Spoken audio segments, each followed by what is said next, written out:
Hello, नमस्कार सखींनो. उज्ज्वलाच kitchen कट्ट्यामध्ये आपलं सर्वांचं स्वागत. हे पहा, छान अशा कमी तिखटवाल्या ह्या पिवळ्या पोपटी कलरच्या मिरच्या आणलेल्या आहेत. त्यामुळे मी आज खरडा करणार आहे. खूप छान लागतो हा खरडा. त्यासाठी मी ह्या पोपटी कलरच्या मिरच्या घेतलेल्या आहेत. कमी तिखट असतात आणि तुम्हाला तिखटवाल्या आवडत असेल तर त्या तुम्ही घेऊ शकता. आणि लसूण घेतलेला आहे 10-12 पाकळ्या. अजून घातला तरी चालेल, छान लागते लसणाची टेस्ट. आणि थोडीशी कोथिंबीर घेतलेली आहे. आता हे मिरच्या आहेत ना, आपण काय करणार आहोत, याचे तुकडे करून घेणार आहोत. छोटे छोटे तुकडे करून घ्यायचे. अख्खी मिरची नाही घालायची, कारण अशी अख्खी मिरची तर तव्यावर टाकली ना तर ती तडतड उडू शकते. त्यासाठी असे तुकडे करून घ्यायचे. मी त्याचा देठ पण काढून टाकते, तुम्हाला ठेवायचं असलं तरी चालेल. हा कोल्हापुरी ठेचा करणार आहोत आपण, झणझणीत असा कोल्हापुरी ठेचा. हे पण तुकडे करून झालेले आहेत. आता गॅसवर मी तवा गरम करण्यासाठी ठेवलेला आहे. त्यात 2 चमचे शेंगदाणे भाजून घेऊया.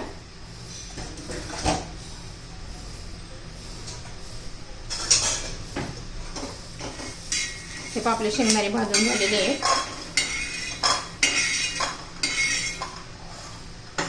आता तव्यावर तेल घालून घेऊ.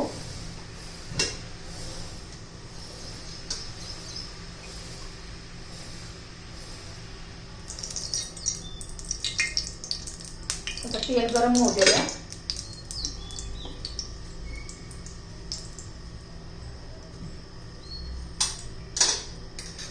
त्याच्यात अर्धा चमचा जिरं घालायचे. जिरं चांगलं तडतडून द्यायचे आपल्याला. असं फुललं ना जिरं, मग आपण मिरच्या टाकूया.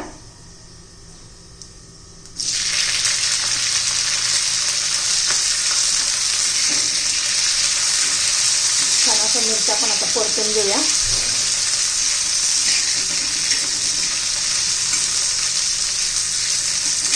लसूण पण घालून घ्यायचे आपल्याला. आता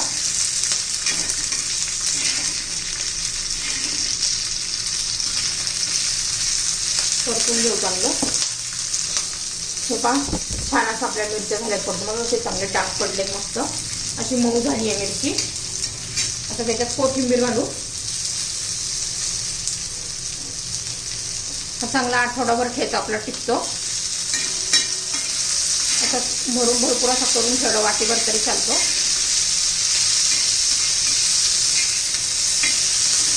चांगली कोथिंबीर मिरची परतून घेऊया.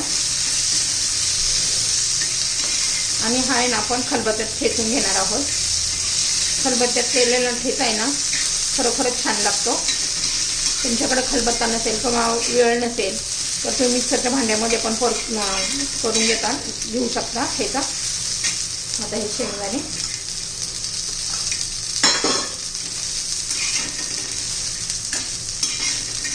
आता मी गॅस बंद करते. थोडासा थंड होऊन देऊया आणि मग खलबत्त्यात ठेचून घेऊ.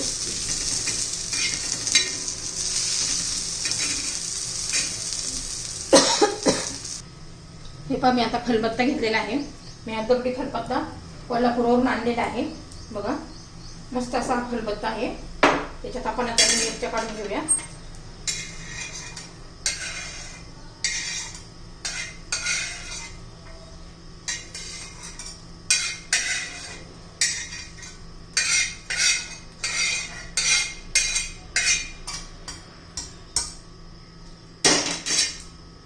आता ठेचून घ्यायचंय.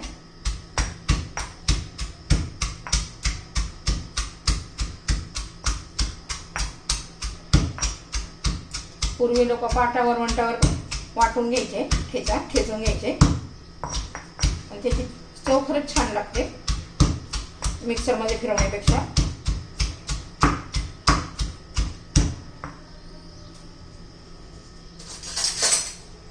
एकदा खालीवर करून घेऊया.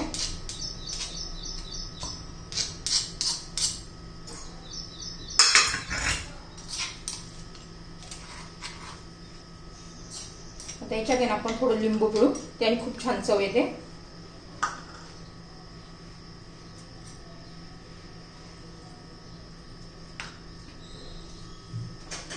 चवीनुसार मीठ घालून घेऊया.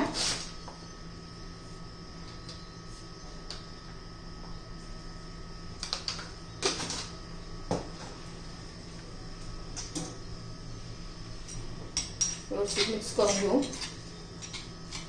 गरम गरम याच्यात मीठ नाही घालायचं, नाही तर पाणी सुटतं थोडंसं असं खरड्याला. आता पुन्हा ठेचूया.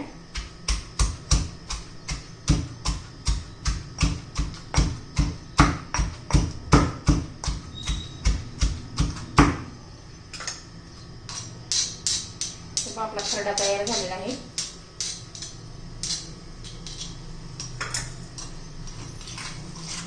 हे पहा,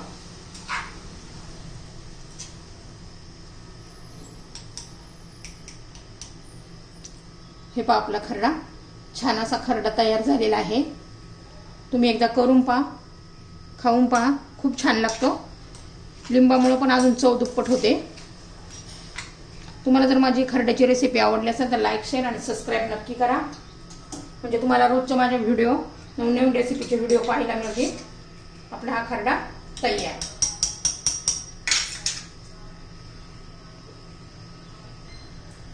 हे पहा आपला खरडा तयार.